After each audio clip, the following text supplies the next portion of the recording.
Hasil penyematan juga membolehkan ikhtiar madani untuk rakyat dilaksanakan. Sejati madani, yakni jawatan kuasa kampung, menjalani kegiatan ekonomi yang mereka tentukan dengan dana sehingga RM100,000. Tahun depan, RM1 bilion disediakan bagi memperhebat ikhtiar madani untuk rakyat. Sejati madani diperluas untuk melibatkan anak-anak muda menambah pendapatan komuniti seperti program mesin layan diri atau di bidang pertanian, khususnya sistem pengairan baja fertigation.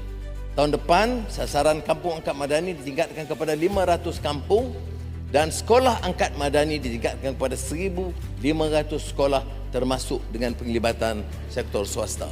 4,000 lampu solar madani di Sabah telah dipasang, hampir diperluas ke kampung-kampung dan kemudian nanti ke seluruh negara.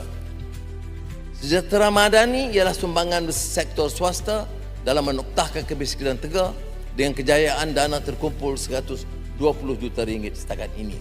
Untuk itu, syarikat dan individu berpendapatan perniagaan yang menyumbang untuk program Kampung Angkat dan Sekolah Angkat Madani, Sejahtera Madani, layak diberi potongan cukai pendapatan.